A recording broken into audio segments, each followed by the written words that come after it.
ચલો છોકરો, આપણે ઝાડ, છોડ અને વેલા વિશે ભણવાનું છે. શેના વિશે ભણવાનું? ઝાડ, છોડ અને વેલા. આ શું છે? ઝાડ. જે ઊંચું ને મોટું હોય એને ઝાડ કહેવાય. શું કહેવાય?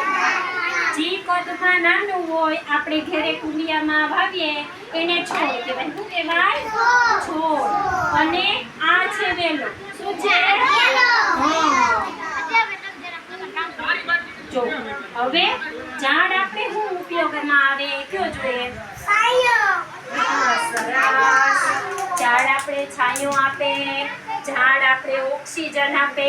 શું આપે? ઓક્સિજન આપે. પછી ઝાડ આપે ફળ આપે. પછી ઝાડ આપણે આ લાકડું આપે. ઈ લાકડામાંથી ફર્નિચર બને. શું બને? ફર્નિચર બને. પછી ઈ લાકડું આપણે બર્તનમાં ઉપયોગ કરીએ. આપણે જે ચૂલે રાંધીએ ને એના બર્તન કેમાંથી થાય? ઝાડમાંથી. પછી આ છે છોડ. તો એ છોડ આપણે ઘરની શોભા માટે ઉપયોગી થાય. એમાં ફૂલ આવે. પછી છોડ બીજા એ હોય, શાકભાજીના છોડ હોય. પછી આ છે વેલ. તો અમુક વેલ હોય ઈ ખાલી ફૂલની વેલ હોય, આપણા ઘરને સુશોભિત કરવાની વેલ હોય.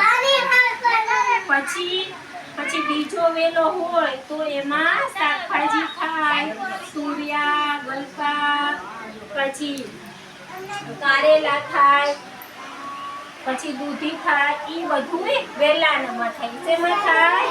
વેલા. સરસ, તાળી પાડો.